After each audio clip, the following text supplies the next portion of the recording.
everyone, it's Shannon here for Honeybee Stamps. In today's video, we're going to create this sweet holiday card featuring the Writing by holiday style stamps and dies. This set works with the Bicycle Builder dies that came out a couple of releases ago. Here is the Writing by holiday style stamp set. It's a very large stamp set with a ton of stamps that work with that Bicycle Builder die. I just love how you can use these stamps to create a holiday card with that Bicycle Builder. So a really cool way to stretch that die set. Now I've just pulled off a very few images from that set and stamped them in intense black ink, and now I'm going to Copic color them.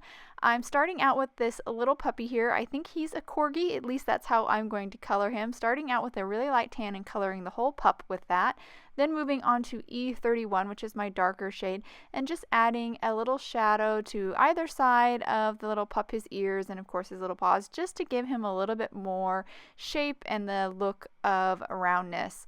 Now that the little puppy is colored, I'm now going to move on to the scarf around him, starting with my light red here, which was R24. Now moving on to my medium shade, which is R46, and then I'll move on to my darkest shade, which is R59. Once I get that colored in, I'll then go back through my shades to really blend this out to get a nice smooth gradation over this scarf.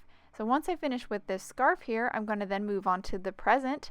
Now I'm going to color these stripes in pink and red combo, starting with R22 for my light for my pink, and then R24 for the dark for my pink. Now moving on to my red areas, starting with R46. I'm going to color all those red stripes first with that. This is just my base, as well as the bow. I colored the bow as well.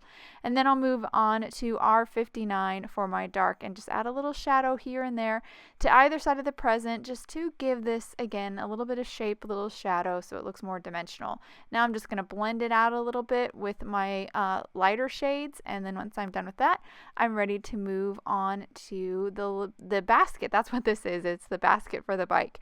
Starting with my lightest shade here, which is Y21. I'm going to color the whole basket first. Then I'll move on to YR23 and just add a shadow to either side of the basket here. And once I finish with that, all I'm going to do is blend it out a little bit more with that Y21, just again to get a smoother gradation between the two shades. And then doing a little cleanup with my colorless blender, and now I'm going to finish up with the bow. The bow is going to be primarily pink, starting with that R22. Then I moved on to R24 for my dark. And then I'm also going to grab a little bit of that R46 just to kind of really give that ribbon and bow some more dimension, and then I'll go back through and just blend it out a little bit with my medium and my light shade. And that actually completes my Copic coloring. I went ahead and die cut those out with the matching dies. I also die cut a craft foam shape for the basket, or I should say dimension for the basket, that I'll add later. Now I'm going to move on to building the bicycle. So I have the Bicycle Builder die here, as well as some black, white, and red and silver mirrored cardstock, and I went ahead and die cut all my parts out. So two tires, a white and a black one, that kind of tire spokes, and the handlebars out of the silver. The whole bike is made out of the mirrored red cardstock, and then a couple accents for the bike out of the red mirrored cardstock and black. So now I'm going to die cut this tire with a smaller circle die, this white one here, so I can make a kind of white ring for the tire. I just really like the way that looks.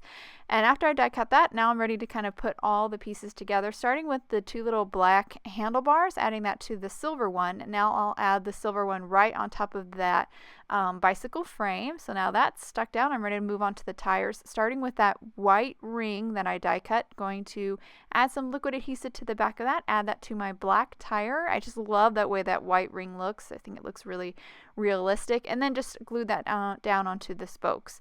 Then I'll finish up with that little red ring there, add that to the center, and my bike parts are complete. Now I'm going to grab some more craft foam here and die cut that bike frame, which you see here. This is going to add some dimension to that frame a little bit. I'm going to cut off that part where it connects to the tire, because that will overlap the tire and I don't want any dimension there. just add some liquid adhesive to the back of that frame and then stick it on to that craft foam. This will give it some nice dimension. You could of course use foam adhesive or even stacked up cardstock, but I opted for the craft foam this time.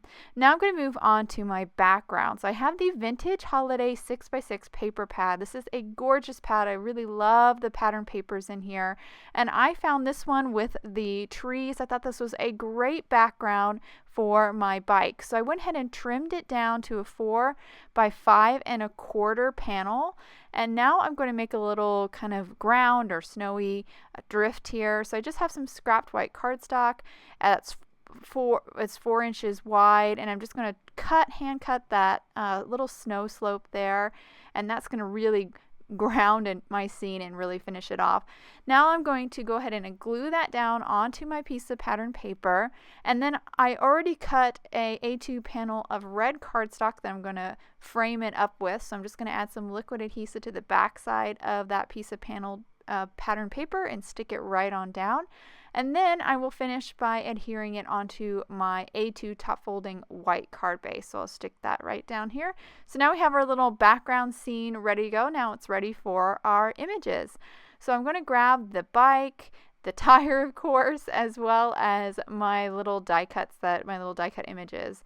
Starting with the basket, just going to kind of arrange my corgi and present inside. Once I get them kind of arranged the way I like, I'll grab a piece of tape. This can be any low tack tape just to kind of hold those die cuts in place. And now I'm going to add some dimensions. So remember that craft foam basket that I cut out earlier? I'm going to adhere that to the back side of my basket, and then I'll adhere some craft foam scraps. This is actually leftover from cutting the basket. I'm just going to adhere those to the back side of the corgi and the present to also get some dimension to those die cuts as well. Now I'm ready to adhere the bike down, so I'm going to add some liquid adhesive to the frame, stick that right down to my card front. Then I'll move on to the tire, and I probably should have glued the tire first, but it's alright, I can stick it underneath there, just lifting up that overlapping piece. So I just tucked my tire underneath. I'm going to add a little dab of glue to that part of the frame so it connects down to the tire. And now all I have left to do is adhere those the basket and the corgi and the present. So just add some liquid adhesive to that, stick that down to my card front. Now I went ahead and stamped and white heat embossed a sentiment from the Riding By Holiday Style stamp set, die cut it out with the matching die, added some foam adhesive to the back, and now I'm just going to stick it down to my card front, and that will actually complete my card. Just remove that tape there, and here you can see, I'll hold it to the camera. I love that shine from the mirrored cardstock and all the detail in that super cute bicycle die cut, and then the additional images really add a fun festive feel.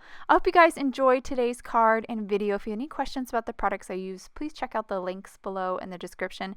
Thank you so much for watching, and I hope you have a wonderful day.